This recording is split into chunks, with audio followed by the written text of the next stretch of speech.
తీగజాతి కూరగాయలు మనం తప్పకుండా ఒక 2 నుంచి 4 ఆకుల దశలో బోరాన్ పిచికారీ చేసుకోవడం వల్ల మనకు ఈ ఆడపూల సంఖ్య అనేది పెరుగుతుంది. మీరు తెచ్చే నర్సరీలు కూడా సర్టిఫైడ్ నర్సరీస్ ఉన్నాయో లేదో రైతులు గమనించాలి. అలాగే మీరు కూరగాయలు ఏ రకం కొంటున్నారు, అది ఏ డేట్స్లో వాళ్ళు పెంచడం జరిగింది, ఇట్లా మీరు వాళ్ళ నుంచి అన్ని అంశాలను క్షుణ్ణంగా పరిశీలించిన తర్వాత మాత్రమే నారును కొనుగోలు చేయవలసిందిగా రైతులను కోరడం జరుగుతుంది. నమస్తే, వెల్కమ్ టు మన లోకల్ ఫార్మర్, నేను సతీష్. సో ఈరోజు ఈ వీడియోలో కంపసాగర్ కేవీకే దగ్గర ఉన్నాం, కంపసాగర్ కృషి విజ్ఞాన కేంద్రం దగ్గర. సో ఇక్కడ సీనియర్ సైంటిస్ట్ హిమబిందు గారు ఉన్నారు, హార్టికల్చర్ డిపార్ట్మెంట్ వస్తుంటారు మేడం. సో వారితో మాట్లాడతాం రానున్నటువంటి సీజన్ ఖరీఫ్ సీజన్లో ఎట్లాంటి హార్టికల్చర్ క్రాప్స్ వేసుకోవచ్చు, సో వాటికి మార్కెట్ ఏ విధంగా ఉంటుంది, సో ఆ పెంచే క్రమంలో భాగంగా ఎట్లాంటి చెడుపీడలు మనం ఎట్లా అంటే వాటిని ఎట్లా ఫేస్ చేయాలి, సో ఇట్లాంటి విషయాలు అయితే అన్ని అడిగి తెలుసుకునే ప్రయత్నం చేద్దాం. మనతో పాటు మేడం హిమబిందు గారు ఉన్నారు, సైంటిస్ట్, వారితో మాట్లాడదాం. మేడం నమస్తే అండి. నమస్తే అండి. సో మేడం, వచ్చేటువంటి ఖరీఫ్ సీజన్కి జనరల్ హార్టికల్చర్ క్రాప్స్లో ఎట్లాంటి క్రాప్స్ వేసుకోవచ్చు, సో వాటి సీడ్ సెలెక్షన్ కావచ్చు, లేకపోతే వాటి నారు సెలెక్షన్ ఎట్లా ఉంటుంది, ఎట్లా సెలెక్ట్ చేసుకో మంచి సాప్లింగ్స్? ఇప్పుడు మనం ఆల్రెడీ జూన్ నెలలోకి ప్రవేశించాం కాబట్టి అన్ని రకాల ఉద్యాన పంటలు అంటే కూరగాయలకు కానీ పూల సాగుకు కానీ ఇదే అనువైన సమయం అని చెప్పొచ్చు. అదే నర్సరీ పెంపకానికి కూడా మనకు కూరగాయలను తీసుకుంటే ముఖ్యంగా మనకి ఇక్కడ మన నల్గొండ ప్రాంతంలో టమాటా, వంగ కానీ, బెండ కానీ, తర్వాత మిర్చి, తర్వాత తీగ జాతి కూరగాయలు వీటన్నిటిని పండిస్తుంటాము. అయితే ఏంటంటే వీటన్నిటి సాగులో మనకి నారు అనేది ప్రముఖ పాత్ర పోషిస్తుంది. ఎందుకంటే మనకు నాణ్యమైన నారు ఉన్నప్పుడు మాత్రమే అది దిగుబడి కూడా అధికంగా రావడానికి మనకు ఆస్కారం ఉంటుంది. కాబట్టి నారు గురించి వివరిస్తాను. మనం ముఖ్యంగా ఈ రోజుల్లో కూరగాయల విత్తనాలన్నీ హైబ్రిడ్లే కాబట్టి మనము ప్రోట్రేలలో పెంచిన షేడ్ నెట్ల కింద ప్రోట్రేలలో పెంచిన నారును మాత్రమే మనము ఆరోగ్యకరమైన నారును మనం ఎంచుకోవాల్సి ఉంటుంది. అది కూరగాయల విషయానికి వస్తే టమాటా, వంగ ఈ కూరగాయలకు సంబంధించి మనము 25 రోజుల నారుని మనము ప్రధాన పొలంలో విత్తుకోవడానికి అవకాశం ఉంటుంది. ఆ రకంగా 25 రోజుల నారును విత్తుకున్నట్టయితే మనకు ఆరోగ్యకరమైన పంటతో పాటు మంచి లాభాలు కూడా రావడం జరుగుతుంది. అదే మిర్చి విషయానికి వస్తే 45 రోజుల వయసున్న నారు నాటుకోవడం శ్రేయస్కరం. ఈ నారు యొక్క ఏజ్ అనేది మనకు పెరిగే కొద్దీ మనకు ప్రధాన పొలంలో నాణ్యత అనేది తగ్గుతుంది. కాబట్టి మనం ఖచ్చితంగా కూరగాయల విషయానికి వస్తే 25 రోజులు. అదే బంతి మొక్కలు, బంతి కూడా ఈ సీజన్లో మన రైతులు సాగు చేస్తారు కాబట్టి బంతి కూడా 20 నుంచి 25 రోజుల వయసున్న నారును మాత్రమే మనం తీసుకున్నట్లయితే మనం లాభదాయకంగా వ్యవసాయాన్ని సాగించవచ్చు. ఇంకొకటి ఏంటంటే మనం టమాటా విషయానికి వస్తే ఈ సీజన్లో టమాటా వేసే రైతులు ముఖ్యంగా మన ప్రాంతాల్లో కొన్ని రకాల హైబ్రిడ్స్ని యూజ్ చేయడం జరుగుతుంది. దీంతోపాటు IAHR, బెంగళూరు వారి, అర్కా, బేద్ ఇట్లాంటి రకాలు వాడుకున్నప్పుడు మనకేమవుతుందంటే అవి 2-3 రకాల రోగాలను తట్టుకునే శక్తి కలిగి ఉంటాయి. కొన్ని IAHR అంటే Indian institute of horticulture research Bengaluru వారి రకాలను వాళ్ళ వెబ్సైట్లో నేరుగా అమ్మడం జరుగుతుంది. కాబట్టి మీకు అవకాశం ఉన్న రైతులు వాటి నుంచి పోస్ట్ ద్వారా విత్తనాలను పొంది సేకరించుకొని పెంచుకునే అవకాశం ఉంటుంది. దాంతోపాటు మనకి తీగజాతి కూరగాయలైన సొర, బీర, కాకర వీటికి కూడా ఇది మంచి అనువైన సమయం అనుకోవచ్చు. వీటిని కూడా మన ప్రోట్రేలలో అంటే ఎక్కువ పెద్ద లోతున్న పెద్ద రంధ్రాలు గల ప్రోట్రేలు అంటే ఒక 50 రంధ్రాలు గల ప్రోట్రేల్లో వీటిని కూడా మనకి తీగజాతి విత్తనాల నారును కూడా పెంచి తర్వాత మనం విత్తుకోవడం అనేది శ్రేయస్కరంగా ఉంటుంది. డైరెక్ట్ ఎక్కడికక్కడ మల్చింగ్ షీట్లు కావచ్చు, లేకపోతే అక్కడే పెట్టుకుంటారు కదా విత్తనాలు. అంటే మీరు నారు 25 రోజులు పెంచుకున్న తర్వాత తీసుకెళ్లి మల్చింగ్ షీట్ మీద తీగజాతి కూరగాయలైనా మనకు జర్మినేషన్ వచ్చి ఒక 2 నుంచి 4 ఆకులు వచ్చిన స్టేజ్లో మనము ప్రధాన పొలంలో విత్తుకోవాల్సి ఉంటుంది. అయితే రైతులు ఉద్యాన పంటలు పండించే రైతులు ముఖ్యంగా తెలుసుకోవాల్సినవి ఏంటంటే కొన్ని ఉద్యాన టెక్నాలజీస్ అంటాము. అవి ఏంటంటే ఫస్ట్ మనం నాణ్యమైన నారు తీసుకోవడం అనేది ఒకటి ప్రధాన అంశం. దాని తర్వాత మనం విత్తుకునేటప్పుడు ఎత్తైన బెడ్లు అంటే రేజ్డ్ బెడ్ అంటాము మనము. ఆ రేజ్డ్ బెడ్ని కనుక మనకు ఒక 15 సెంటీమీటర్ల నుంచి 30 సెంటీమీటర్ల రేజ్డ్ బెడ్ తీసుకొని దాని మీద కనుక మనం ఇది విత్తుకున్నట్టయితే మనకు ఎక్సెస్ వాటర్ ఉన్నా కానీ ఈ వర్షాకాలంలో మనకు బెడ్ నుంచి డ్రైన్ ఆఫ్ అయిపోతుంది. అలాగే దాని మీద మనం మల్చింగ్ షీట్ కనుక పరుచుకున్నట్టయితే సాధారణంగా కలుపుని చాలా వరకు నివారించుకోవచ్చు. మన ప్రాంతంలో ఇప్పుడు కూలీల కొరత కూడా అధికంగా ఉన్నందున ఆ మల్చ్ షీట్ వేసుకుంటే ఒకసారి మల్చ్ షీట్ కూరగాయల విషయానికి వస్తే 25 నుంచి 30 మైక్రాన్ల థిక్నెస్ ఉన్న మల్చ్ షీట్ని మనం వాడుకోవాల్సి ఉంటుంది. ఆ మల్చ్ షీట్ని మనం ఒక 2 పంటల ద్వారా జాగ్రత్తగా వాడుకున్నట్టయితే 2-3 పంటల వరకు కూడా వినియోగించుకునే ఆస్కారం ఉంటుంది. ఈ విధంగా రైతులు ఖర్చును కూడా తగ్గించుకోవచ్చు. మీరు తెచ్చే నర్సరీలు కూడా సర్టిఫైడ్ నర్సరీస్ ఉన్నాయో లేదో రైతులు గమనించాలి. అలాగే మీరు కూరగాయలు ఏ రకం కొంటున్నారు, అది ఏ డేట్స్లో వాళ్ళు పెంచడం జరిగింది, ఇట్లా మీరు వాళ్ళ నుంచి అన్ని అంశాలను క్షుణ్ణంగా పరిశీలించిన తర్వాత మాత్రమే నారును కొనుగోలు చేయవలసిందిగా రైతులను కోరడం జరుగుతుంది. ఇంకొకటి ఏంటంటే ఈ టెక్నాలజీస్ మనకు మల్చింగ్ ద్వారా ఈ కలుపు నివారణ మాత్రమే కాకుండా మన కూలీల ఖర్చు తగ్గడము, వాటర్ ఎవాపరేషన్ తగ్గడము ఇట్లాంటి మనకు ఉంటుంది. అలాగే డ్రిప్ పద్ధతిని మనం ఈ మల్చింగ్ షీట్లలో వాడినప్పుడు డ్రిప్ పద్ధతిలో నీరు పెట్టడం జరుగుతుంది. ఆ డ్రిప్ పద్ధతి వల్ల ఏంటంటే మొక్క యొక్క వేరు వ్యవస్థ దగ్గర మనకు వాటర్ పడుతుంది కాబట్టి వాటర్ సేవింగ్తో పాటు వాటర్ యూజ్ ఎఫిషియన్సీ అంటాం, అంటే నీటి మనం వాడుకునే సామర్థ్యం పెరుగుతుంది. దాంతోపాటు మనకు వేరు వ్యవస్థ దగ్గర మనకు నీరు పడడం వల్ల మొక్క కూడా ఆరోగ్యకరంగా బలంగా పెరగడం జరుగుతుంది. దీంతోపాటు మనం నీటిలో కరిగే రసాయనిక ఎరువులను కూడా అంటే 1919, 319 కావచ్చు, 18-0-45 కావచ్చు, ఇట్లాంటి ఎరువులను మనం ఇవ్వడం వల్ల ఏంటంటే ఆ నీళ్ళల్లో కరిగి ఆ రూట్ జోన్ దగ్గర మనకు ఈ ఫర్టిలైజర్ అనేది పడడం వల్ల ఈ ఫర్టిగేషన్ అంటాం దీన్ని. ఈ ఫర్టిగేషన్ పద్ధతి మామూలుగా మనం ఎరువులు ఉత్తగా పైన భూమిలో చల్లడం, పైపాటుగా చల్లడం కంటే కూడా ఈ ఫర్టిగేషన్ చేసుకుంటే రైతుకు తక్కువ ఎరువు అంటే మనకు రికమెండెడ్ డోస్ కన్నా 75% ఎరువు వాడుకున్నప్పుడు ఎరువు సరిపోతుంది. ఈ విధానంలో రైతులకు ఆ విధంగా ఖర్చు తగ్గించుకోవడంతో పాటు ఫర్టిలైజర్ యూజ్ ఎఫిషియన్సీ అంటాం దాన్ని కూడా, ఎరువులను కూడా ఆదా చేసుకొని దాని సామర్థ్యాన్ని కూడా ఎక్కువ సమర్థవంతంగా వినియోగించుకునే అవకాశం ఉంటుంది.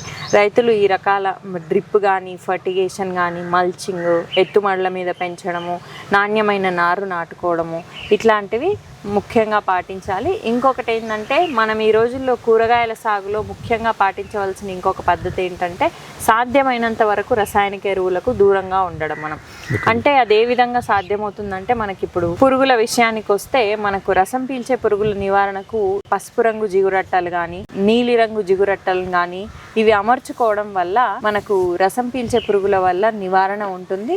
దాన్ని ఖచ్చితంగా కంట్రోల్ చేయగలుగుతాం. అలాగే రకరకాల పెస్ట్లకు అంటే పురుగులకు సంబంధించి మనకు ఫిరమోన్ ట్రాప్స్ అనేవి వచ్చాయి, అంటే లింగాకర్షక బుట్టలు అంటాం వాటిని. అది ప్రతి పంటలో ప్రతి పురుగుకు సపరేట్గా ఉంటాయి. దాంట్లో మనం ల్యూర్ అనేది ఉంటుంది, దాన్ని టాబ్లెట్ అని కూడా వ్యవహరిస్తుంటారు జనరల్గా మన రైతులు. ఆ ల్యూర్ని 1 నెల నుంచి 2 నెలల పాటు దాని కాలం అనేది ఉంటుంది, దాని తర్వాత మార్చుకోవాలి. ఈ రకంగా మనం ఫెరమోన్ ట్రాప్స్, ఈ జిగురట్టలు వీటి వినియోగంతో పాటు ఈ వేప నూనెను కూడా మనం క్రమం తప్పక పిచికారీ చేసుకున్నట్టయితే మనం పురుగుల ఉధృతిని ముందుగానే తగ్గించుకోవడం వల్ల ఈ కూరగాయల పంటల్లో రసాయనాల వాడకాన్ని తగ్గించి అటు రైతు ఖర్చు తగ్గించుకోవడంతో పాటు మీరు తీసుకునే వినియోగదారుల ఆరోగ్యాన్ని కూడా కాపాడిన వాళ్ళు అవుతారు. సో ఈ రకంగా మనము ప్రధానంగా పురుగుల గురించి, పురుగుల ఉధృతిని తగ్గించుకోవడంలో మెలకువలు పాటించాల్సి ఉంటుంది.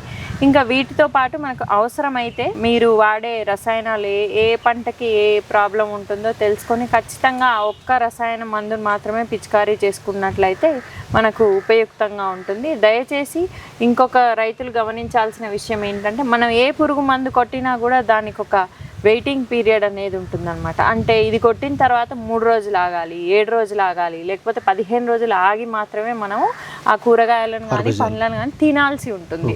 సో దీన్ని ఖచ్చితంగా రైతులు అనే వాళ్ళు గుర్తుపెట్టుకొని చేస్తే మన వినియోగదారుల ఆరోగ్యానికి, ఎందుకంటే ఈ రోజుల్లో ఎప్పుడు ఎవరిని గమనించినా కానీ క్యాన్సర్లని ఇంకా వేరే వేరే రకాల వ్యాధులకు మనం లోబడుతున్నాం. కాబట్టి రైతన్నలు ముఖ్యంగా గమనించాల్సిన విషయం ఏంటంటే ప్రజల ఆరోగ్యం మీ చేతిలో ఉంది కాబట్టి ఖచ్చితంగా అవసరమైన మేరకు మాత్రమే రసాయనాలు వాడాలని రైతులకు సూచించడం జరుగుతుంది. ఓకే, సో ఇప్పుడు జనరల్గా ఈ ఖరీఫ్ సీజన్లో మేజర్గా ఎట్లాంటి పంటలకు డిమాండ్ మార్కెట్లో బాగుంటుంది? ఇప్పుడు ఈ సీజన్లో ఇప్పుడు జూన్ నెలలో కనుక మొదలుపెట్టి మనం తీగజాతి కూరగాయలు కనుక సాగు చేసుకున్నట్టయితే మనకు 25 నుంచి నెల రోజుల వ్యవధిలో అవి కాపుకు రావడం జరుగుతుంది. కాబట్టి ఈ జూన్ జూలై నెలలో తీగజాతి కూరగాయలకు, అలాగే అన్ని రకాల కూరగాయలకు, ఎందుకంటే మనకు మే నెల వరకు మనకు మేజర్గా మనకు సాగు ఉండదు కాబట్టి ఈ జూన్ జూలైలో మనకు కూరగాయలన్నిటికీ కూడా మంచి డిమాండ్ ఉండడం జరుగుతుంది. అలాగే ఈ టమాటో సాగులో ముఖ్యంగా ఏంటంటే కొన్ని రకాల సాంకేతిక పద్ధతులు ఇందాక మనం చెప్పుకున్నట్టు ఎత్తుమళ్ళ మీద వేయడము, డ్రిప్ ఇరిగేషను, తర్వాత మల్చింగ్ విధానంతో పాటు ట్రెల్లీస్ అనే విధానాన్ని కూడా టమాటా రైతులు మనకు అవలంబించాల్సిన ఆవశ్యకత ఉంది.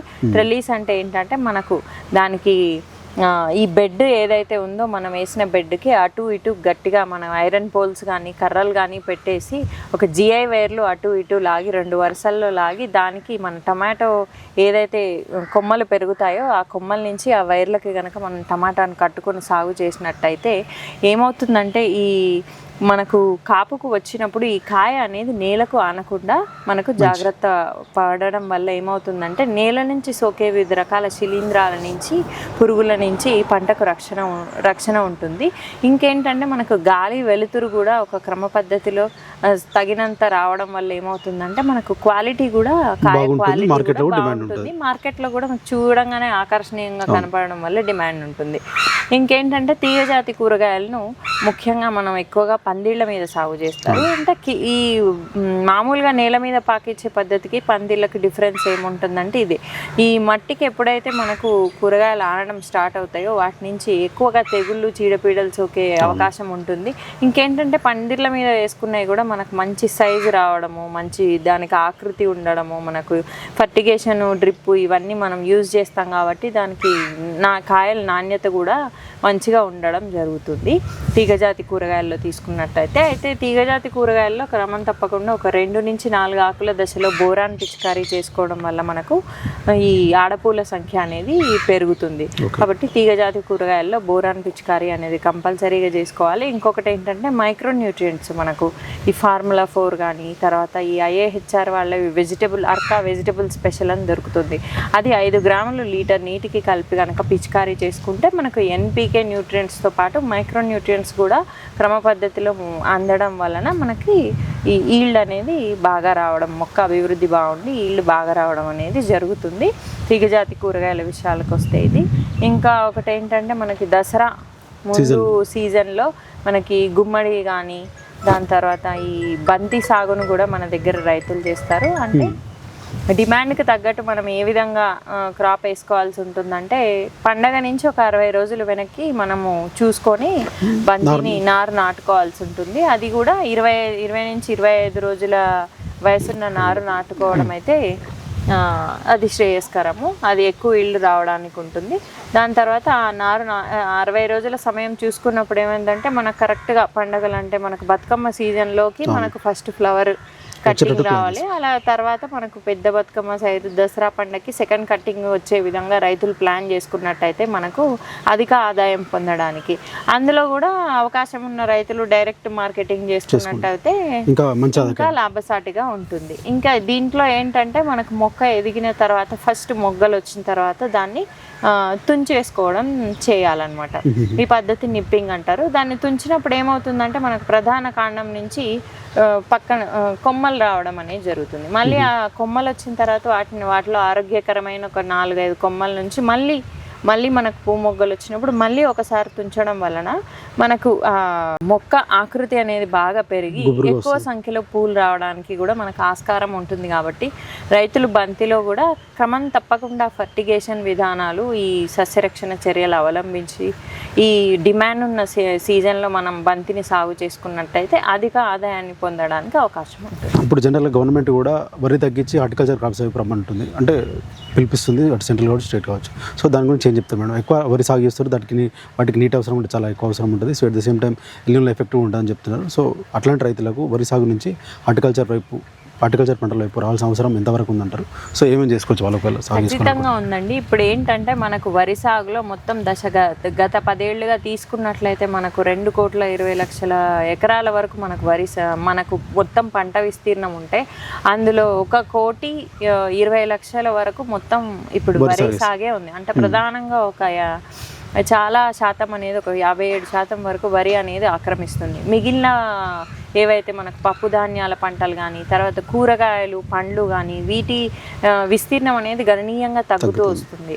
అయితే మనకేంటంటే ప్రతి మనిషికి బ్యాలెన్స్డ్ డైట్ సమతుల్య ఆహారం అనేది అవసరం. కాబట్టి మనకు వరి ఒకటే ఉంటే సరిపోదు, దాంట్లోకి పండ్లు కూరగాయలు పప్పు దినుసులు అన్నీ ఉన్నప్పుడు మాత్రమే మనకు బ్యాలెన్స్డ్ డైట్ అవుతుంది. కాబట్టి రైతులు ముఖ్యంగా ఈ కూరగాయలు పండ్లు ఇవి విటమిన్లు ప్రోటీన్లు ఉండేవి ఇవే కాబట్టి వీటిని ఖచ్చితంగా ఈ కూరగాయల సాగు అనేది ఖచ్చితంగా పెరగాలి. కూరగాయలు పండ్లు సాగు అనేది. ఇంకొకటి ఏంటంటే మనకు నూనె మనము ఆయిల్ పామ్ తీసుకున్నట్టయితే మనకు నూనె కూడా చాలా వరకు మనం దిగుమతి చేసుకోవడం జరుగుతుంది. మనం అందులో స్వయం సమృద్ధిగా లేం కాబట్టి మన తెలంగాణ గవర్నమెంట్ హార్టికల్చర్ డిపార్ట్మెంట్ వాళ్ళు కూడా మనకి ఆయిల్ పామ్ సాగును ప్రోత్సహించడం జరుగుతుంది.